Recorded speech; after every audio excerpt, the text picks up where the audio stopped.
আমাকে অনেকে জিজ্ঞেস করে যে আখি, তোমাকে কি করলে আমি পাবো সারা জীবনের জন্য?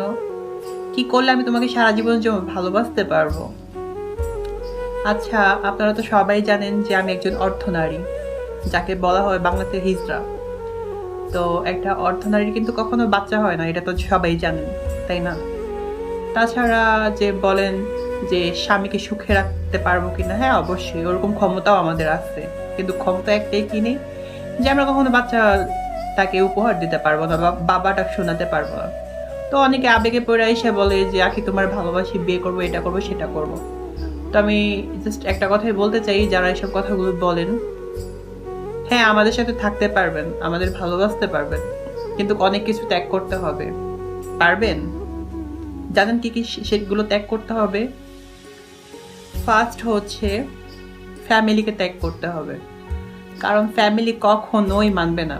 যদি মানতো তাহলে আমাদের মতো মানুষরা রাস্তাঘাটে যায় মানুষের কাছে টাকা উঠাইতো না, টাকা চাইতো না, স্বামী নিয়ে সংসার করতো, শ্বশুর শাশুড়ি নিয়ে সুখে থাকতো। ঠিক আছে, এটা আমাদের মতো সবাই চায় যে তারও স্বামী হোক, সে সন্তান জন্ম না দেখ না পারুক, তাতে কি হয়েছে, স্বামী থাকুক, সংসার থাকুক, শ্বশুর শাশুড়ি সবকিছুই থাকুক। তো এক নাম্বার হচ্ছে এটা। আর হচ্ছে দ্বিতীয় নাম্বার, আমার সঠিক কি বলবো, আমি মনে করি যে এইটাই সব থেকে, যে পরিবার ত্যাগ করতে হবে, কারণ পরিবার কখনোই মানবে না। ঠিক আছে, আর দ্বিতীয়ত আমাদের প্রতি এখনকার ছেলেদের কোনো ওরকম ভালোবাসা থাকে না, এটা জাস্ট আবেগ ছাড়া আর কিছুই না।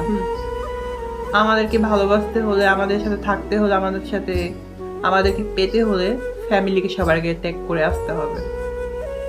ঠিক আছে।